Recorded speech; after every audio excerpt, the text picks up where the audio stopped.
And here we go. Race 1 underway. So, bouncing right back to Cadence. And her silly inability to move in 8 directions.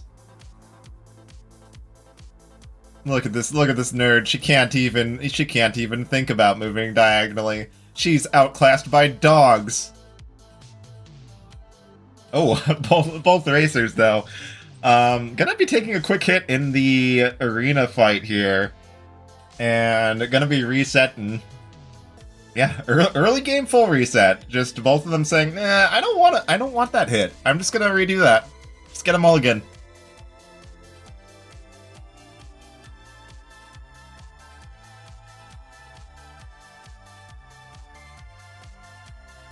Alright, so both racers with the cleaner refight, getting this early chainmail for some early game tankiness. We'll probably see that chainmail get carried all the way to the end of the run, to be honest.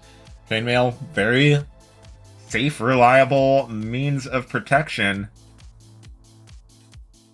Gonna be reducing all incoming damage hits by 1 heart. Which in the early game especially means that most things are just gonna be hitting for a little half a heart. Granted, you only have 6 hearts, so, you know, that's a decent chunk of your health, but it's very, very safe to have some chainmail this early on in the run. And we've got a Shrine of Rhythm here and a base cat. Still want to get some damage up eventually, but the base cat does give some move attack to help with efficient kills. Ooh, Morraconda! Morraconda getting denied by the blue bat, pushing the leprechaun across the bounce trap, denying Morraconda their gold farm and their lucky charm.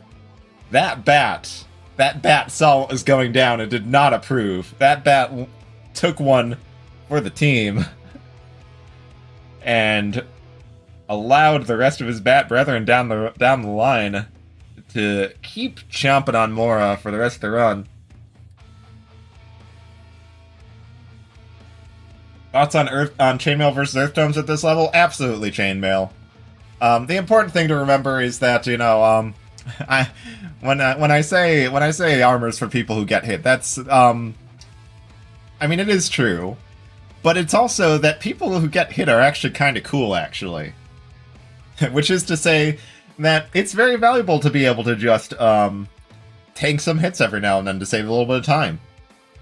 And, like, sure, armor, you know, and defense can cover for mistakes, but sometimes taking damage can be a calculated play to save a good chunk of time.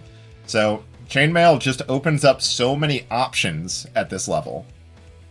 It's not just a covering for mistakes. It expands the expands horizons, so to speak. Speaking of which. Speaking of there being multiple options, Shrine of Space, Cyber One takes it for the shovel upgrade and the Miner's Cap. Morraconda just bombs it for the map, so we're going to see some seed divergence here, because that Shrine of Space being activated on Cyber's side means that these floors are going to generate differently. They're going to generate with an extra room, and that's going to affect some things. I think Synchrony has changed things so that it's a less drastic of an effect. But there's an effect nonetheless, as we see here with this 2-3 for Cyber having a potion, and Mora, no potion. The Shrine of Space giveth and taketh away. Morraconda wanting to swap to this Titanium Longsword, getting the money farmed up for it. Going down to a 2 damage longsword, but I think I like it better than the glass spear. I think a lot of people underestimate the strength of being able to hit 2 tiles at once, just being able to do a little bit of chip damage to multiple enemies at the same time. It is very useful. Or like in this case right here, just being able to swipe through the shielded skeleton into the Minotaur behind it. It can be quite valuable. And Cyber 1 with the pivot off the glass spear into the Electric Dagger, one of the strongest weapons in the game. Unfortunately, going to mean that Morraconda's efforts to farm up for that Titanium Longsword kind of wasted here, because Morraconda's going to have to try and match this Electric Dagger. Electric Dagger is so much stronger than the Titanium Longsword. I think they really have to go for it here. Cyber taking a little time to farm up some safety here. Really tanking up, going up to 8 hearts with the potion and the chainmail. And yeah, Morraconda's gonna have her work cut out for her here. Okay, here's the potion, just showing up a little later compared to Cyber, so gonna be taken up as well. But yeah, the thing is, this Miner's Cap is gonna be providing so much raw speed for Cyber, so long as they don't spend too much time getting lost in these Zone 3 floors. Zone 3 gonna be very tricky to read with the extra room from the Shrine of Space and no full map like Morra has. Did spend a little time meandering, but does find the exit. And Morra not too far behind. Morra gonna have a little bit of better of a Coral Rift fight with those Explorer's Boots, providing protection against the water. Nice use of the cookies from Cyber to tank the splash from the Coral Rift Head. Doing it again to save a little bit of movement away from the stairs.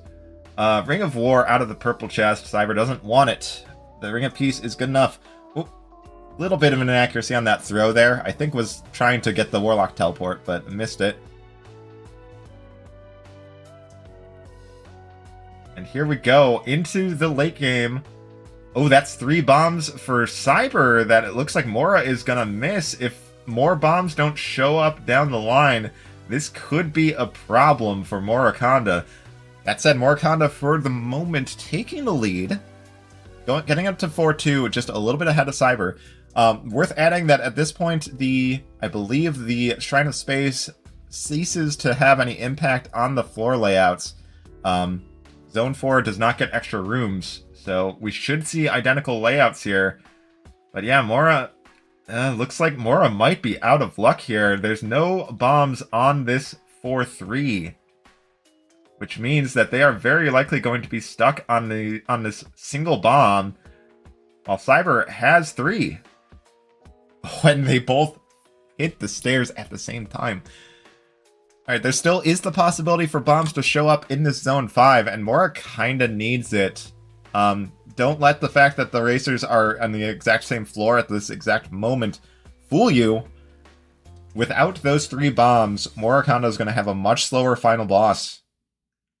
And that will allow Cyber to catch back up and then some. Good use of the Fireball spell from Morraconda there, sniping out the Metronome very quickly. Oh, Morraconda, I think, forgetting about their Explorer's Boots and walking into the Gorgon Petrification. Red chest check here could be Blast Helm. It's not. Blast Helm and Stack of Grenades is pretty much what Morra needs here. Blood Shovel would work too. Getting the Shopkeeper familiar, not really helping here. And yeah, it's pretty much even, beat for beat, heading into Dead Ring at the same time. These racers starting their Zone 4 and 5 bosses at pretty much the exact same time. We've got a Fireball strat for Morra. Lines it up. And Cyber's Dead Ringer goes a little off the rails, giving Morra a few much needed seconds here.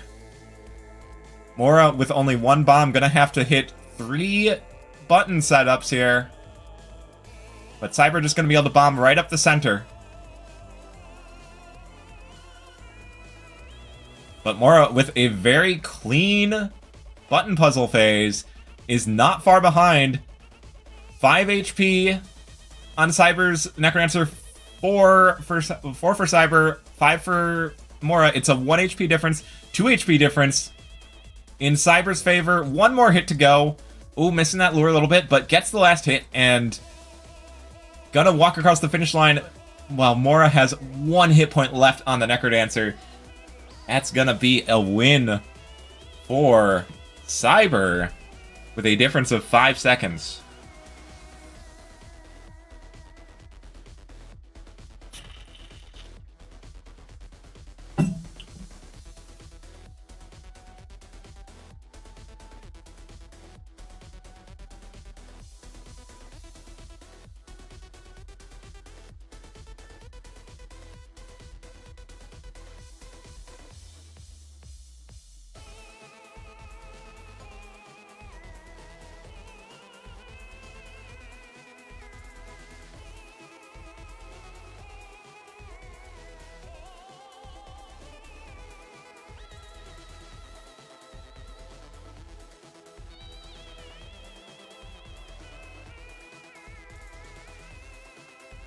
Yeah, Morraconda commenting in the race channel that in the Necrodancer fight, they had a bat with a 1 in 4 chance to ruin a lure, and it did, and cost them a cycle on this fight. Lamenting that that may have been the difference maker for this race, and it very well may have been, but, you know, gotta also keep in mind, it's not just the last thing that goes wrong that contributes. There's, you know, every race result is an accumulation of everything that comes before it.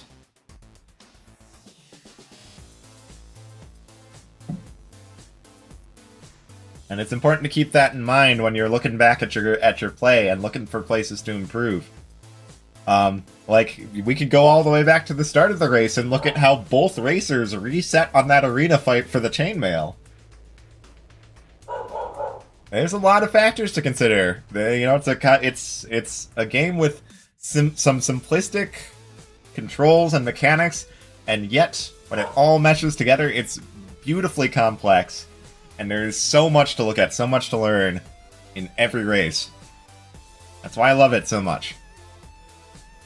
Alright, we are on to race 2. We've got a nice setup here. Could push this barrel over. Looks like Mora accidentally gonna bomb herself. Cyber also What is happening?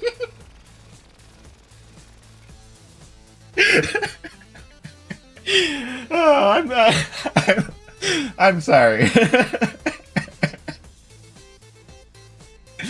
It's just it's incredible to see here.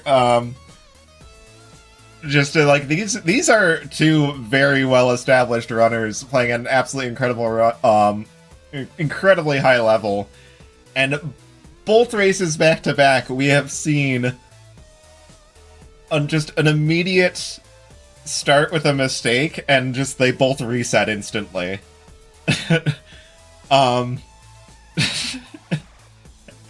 And this is this is Necrodancer racing at its highest, and I'm not even being ironic. Maybe I'm being a little ironic. This is this is quite the race, and I'm really happy to be casting this. So we've got a full Leprechaun farm for Morraconda here, really leading this Leprechaun up the hallway. Cyber just going to go for a quicker kill, opting to not farm up the cash and just leave a little more quickly. And, ooh, we've got a Mystery Shrine. How do you handle this? You can take it for the weapon, and it is an Obsidian Rapier. That's such a strong pickup.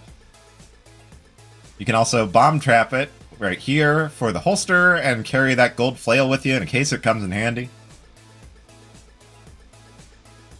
Ooh, but Cyber finding a transmog and gonna be upgrading to that Courage Shovel. The question is, does Cyber look over to Morraconda's screen and see that they are running that mystery weapon? Morraconda actually, I think this is a very clever play from Morraconda. They holstered the mystery weapon to make it less immediately obvious during that Conga fight, and I think it might have been because of that. Cyber missed that there was a Mystery Shrine that floor, and is going to miss that Obsidian Rapier. Yeah, that may have been a deliberate anti-screen watch play. Move that primary weapon down to the sidebar, and just so that your opponent just glances over and goes, oh yeah, they're stuck on the gold flail too, this is fine. It may have been just because it was nice for the lines, but, like, I mean, whether or not that was the point, it seems to have had the effect, because, like, if you're screen watching and you see your opponent finds an Obsidian Rapier just one room over from the exit, you absolutely go out of your way for that. And Mora with the down rat, I don't know how I feel about this. I don't think I like it. I don't think I like it one bit. Ooh, and yeah, Morraconda's build is rapidly accelerating to pretty high heights. We're looking at Obsidian Rapier with plate armor. Monocle to flesh out the build, finish it off, you know, put a nice bow on it, and, you know, maybe find some Ring of Regen. Well, not going to be finding it here because Mora takes a slap from a White Skeleton Mage. And this could create an opening for Cyber if this purple chest from this boss is strong. It could give Cyber an advantage that they need here. And it's a dash spell that is very strong here. I'm not too great at using it. Oh, I think Mora misinputting there and just dropping a bomb at the start of the floor. But, ooh, this is a heck of a shop here. Electric Dagger and Blast Helm. Gonna give up the monocle for it and drop the gold flail behind. Yeah, this is a good weapon to have in your holster. You can like run Obsidian Rapier for aggressive pushes. You can swap to the Electric Dagger for crowd control or for throw strats on bosses. Like, this is a very good setup for Morraconda. They are looking incredibly strong here. Cyber doing a little bit of shopping around. Finds the super secret glass shop. Doesn't really get much out of it, though. Flawless victory for Morraconda. Her health is looking a little low, but does find a freeze spell out of the boss chest. Oh, and Cyber not gonna find that Electro Dagger. It was in that 3-2 shop right there. So Cyber kind of stuck on this glass flail, which it's not the best weapon. It's a little snaggy. It's awkward with Blade Masters. Yeah, this is looking very strong for Morraconda, who, yeah, looks like Mora's just leaving that Obsidian Rapier in the holster. Just going full on with the Electric Dagger, which I think is fine. Electric Dagger with that built-in crowd control with the Chain Lightning effect. And Mora gonna swap off to the Crown of Thorns. I think that's fair here. She's on pretty low health. Electric Dagger is gonna get a lot of incidental kills, which is gonna help charge up this Crown of Thorns. Having to carefully maneuver that Pixie. And normally I always say Blast Helm is the superior helm choice. Like, nothing else even comes close. But in situations where you're at low health and need to refill a little bit, Crown of Thorns can do the job quite nicely. We're seeing some nice uses of the dash spell from Cyber. But, oh, Cyber's getting himself in a little bit of a tricky position, down to half a heart. And it's almost a full zone lead here. This is looking pretty much over at this stage. Cyber also, we were just talking about the bomb setup. Cyber only had a single bomb, so not only a distance disadvantage, but also a build disadvantage, and doesn't have the bombs for the quick Necromancer kill.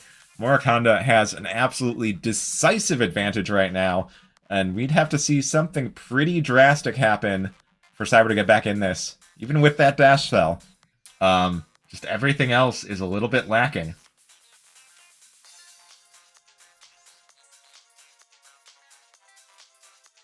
Oh, the right rat set up for Cyber there. Kind of causing some problems getting that Pixie to heal. Not that he really needs it right now. His health situation is fine. His health is fine. Well, now it's not. Now it's not fine.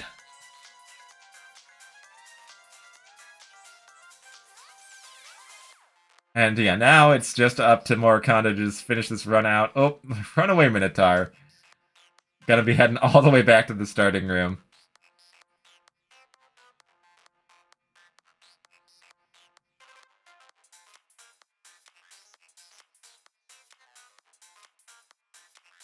And here we go. Morraconda starting Deadringer. We've got Freeze and Earth. This is a free instant kill. You just walk up and you just walk up and you freeze and you earth, or you do whatever this is.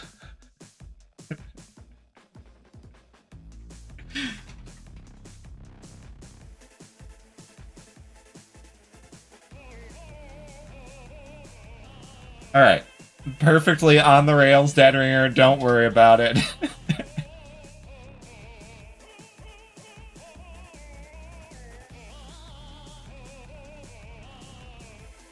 And we head into the Necrodancer stage.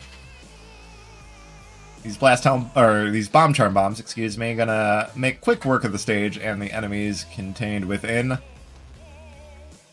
And we go into phase 2. 3 hits to go. 2 hits to go. Oh, Minotaur causing some problems. Oop, Confusion Spell also tripping Mora up a little bit, but there's the last hit, and Dorian gonna do the honors of hitting stairs and giving Mora the game 2 win.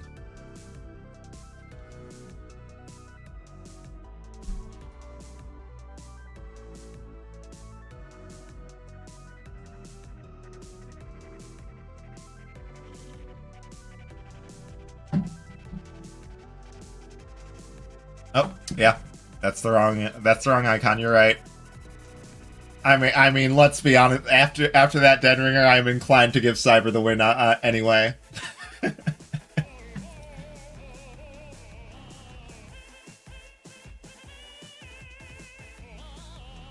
Yeah, no. I appreciate the extra entertainment, Mora.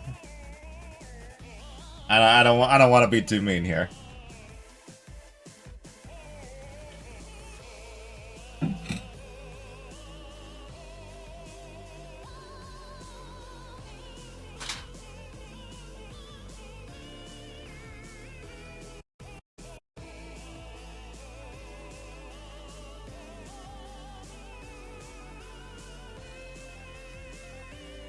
Alright, we're coming up on race number 3.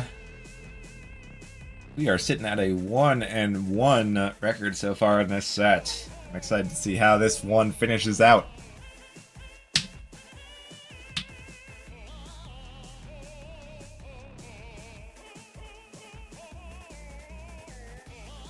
Got the double longsword build in the seed hash. Let's see what awaits us.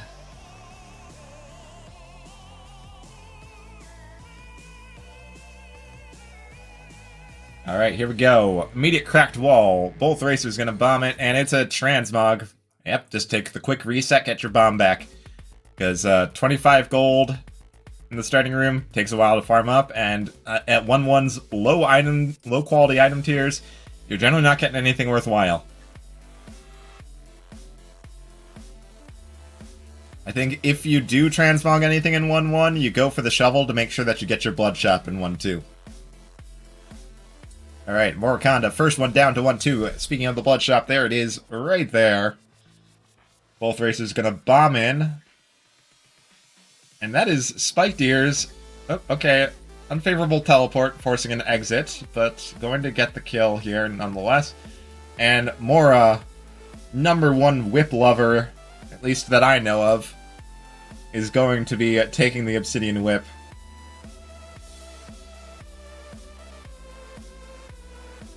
Mora has always been one of the most vocal proponents of whips. I still don't believe her. She can say they're amazing all she wants. Literally everything else is better. Infernal Torch coming in.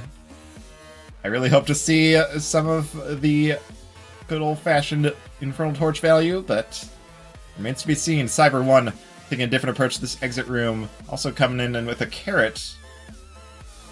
Gotta be grabbing this Lucky Charm. And Morraconda getting the flawless victory on Fortissimo.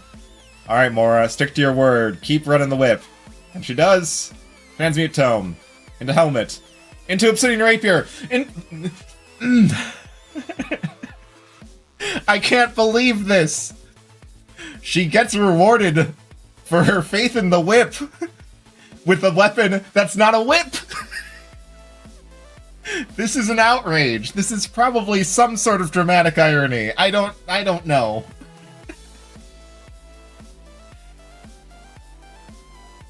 I just can't.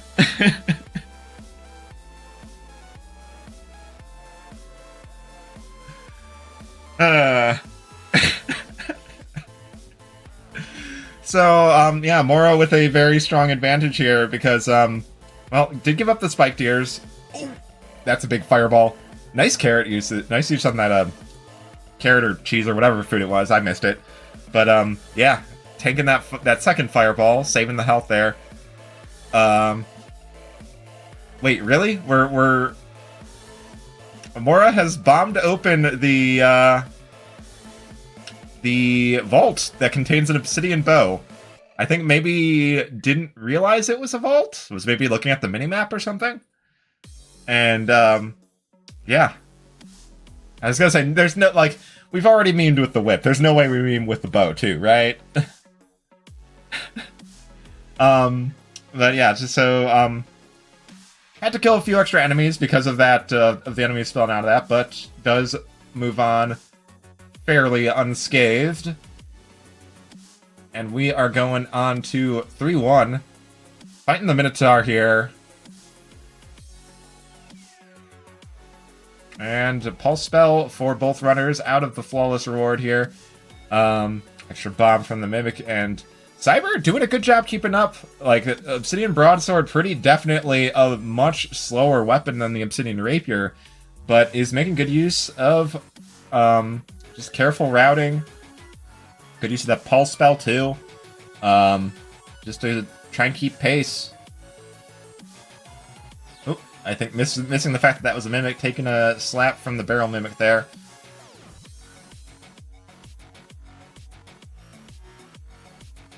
Oh, this is getting really dicey for Cyber. And yeah, this is where the Broadsword can kind of struggle.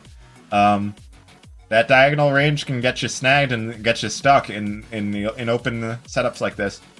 Okay, Glass Shop here. I think if I'm Cyber, I'm happy to see this Glass Shop and go for it. Because that is a pivot into a much faster build. Mora actually pivoting into the full glass build. I'm surprised by that. Obsidian Rapier competes with Glass Cat just fine and, you know, lets you tank some hits. Glass Cat, you have to keep that cat alive. If you break it, like, you're done. And Cyber actually, I think, seeing that Mora pivoted to the glass. Oh, okay, I just noticed, yeah, Mora picked up a holster and actually has a titanium cat as backup. So this is actually looking pretty okay. Yeah, I don't think Cyber shying away from that glass build is gonna do him any favors here. Oh, this swarm is so nasty. They're all stuck in this corner. And Cyber having such a hard time getting this dragon fished out. I think that black chest there might have the cat. Yeah, and that's a Shrine of Darkness. That's a Shrine of Darkness. Cyber not taking the Shrine of Darkness. Oh, and yeah, there goes the cat for Morraconda. She needs to swap here. She's running the Glass Shard. Definitely want to be on the Titanium Cat, not the Glass Shard. Does Mora even realize they have the holster?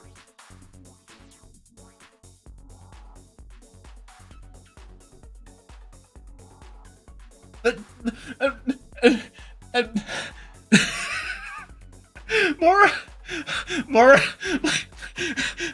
leaving the Titanium Cat behind.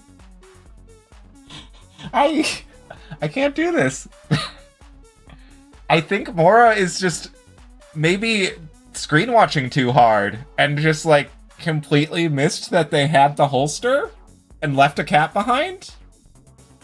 Or maybe just really trying to make some incredibly strong statements about the cat. Like, this is, I'm not sure what to make of everything that's going on. There are some very unusual decisions being made for play at this level. That much is for sure. And oh boy. Okay, both runners kind of looking a little sketchy now. We are on half a heart for both racers. Both runners gonna be wanting to find some health. Morraconda gets a pixie heal, I think, up to a heart and a half. Cyber going the same way, should be able to find this Pixie. Yeah, finds the Pixie. And making good use of this Pulse spell.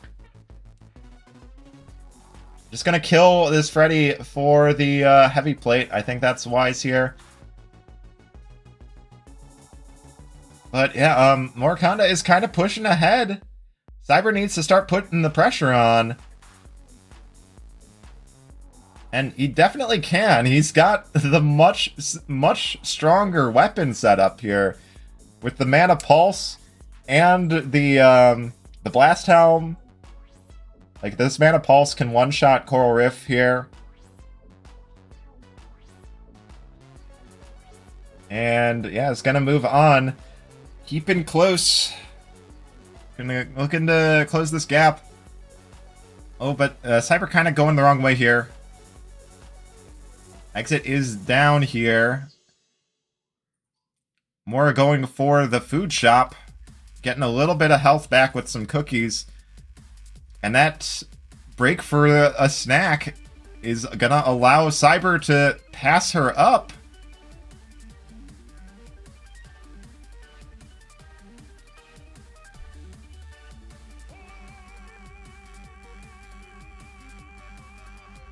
Oh, but Cyber is playing very aggressively and is taking some hits for it. And down to 1 heart. Morraconda with a little more health. Oh, and the stack of cookies. So, Cyber, though, with the distance advantage and the Blast Helm and the Blood Shovel, as long as Cyber can keep half a heart, they can get a free early hit with that Blood Shovel dig. Oh, and Cyber's stream lagging out! Oh, this is not a good time for this. Cyber Internet, please. This race is so close.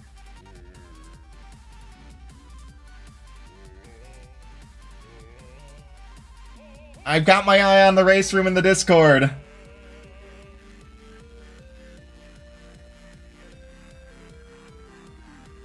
I'm looking for the finish. There's the finish from Cyber. With Mora 2 hits left. Mora finishing 3 seconds behind.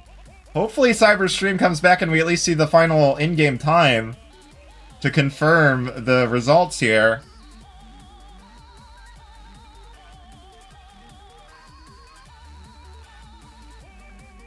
I'm actually going to ping Cyber real quick.